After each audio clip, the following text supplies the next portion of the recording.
بنگلہ دیش کے international crimes tribunal نے سابق وزیر اعظم شیخ حسینہ کو انسانیت کے خلاف جرائم کا مجرم قرار دیتے ہوئے سزائے موت کا حکم سنا دیا۔ جسٹس محمد غلام مرتضیٰ کی سربراہی نے 3 رکنی ٹریبیونل نے سابق وزیر اعظم شیخ حسینہ واجد کے خلاف دائر مقدمات کا فیصلہ سناتے ہوئے انہیں انسانیت کے خلاف جرائم کا مجرم قرار دیا۔ ٹریبیونل کی جانب سے شیخ حسینہ واجد کے خلاف مقدمات کا 453 صفحات پر مشتمل تفصیلی فیصلہ جاری کرتے ہوئے شیخ حسینہ واجد کو سزائے موت کا حکم سنایا۔ شیخ حسینہ کے خلاف عدالتی فیصلے کے وقت ملک میں سیکیورٹی کے سخت انتظامات کیے گئے تھے اور عدالتی فیصلے کے وقت شیخ حسینہ واجد کے گھر کے باہر مظاہرین کی جانب سے احتجاج بھی کیا گیا۔ بنگلہ دیشی عدالت نے فیصلے میں کہا کہ لیک فون کال کے مطابق حسینہ واجد نے مظاہرہ کرنے والے طلباء کے قتل کے احکامات دیے۔ ملزمہ شیخ حسینہ واجد نے طلباء کے مطالبات سننے کے بجائے فسادات کو ہوا دی۔ ملزمہ نے طلباء کی تحریک کو طاقت سے دبانے کے لیے توہین آمیز اقدامات کیے۔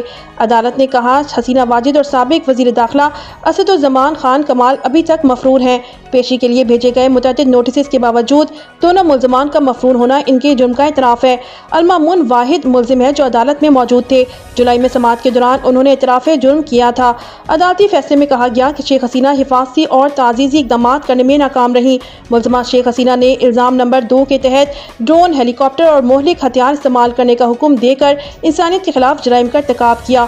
غیر ملکی خبر ایجنسی کے مطابق سابق وزیر اعظم شیخ حسینہ واجد پر انسانیت کے خلاف جرائم کے مقدمات میں استغاثہ نے سزائے موت کی درخواست کی تھی۔ مزید خبروں اور اپڈیٹس کے لیے ہمارے ساتھ رہیے۔ اللہ نگہبان۔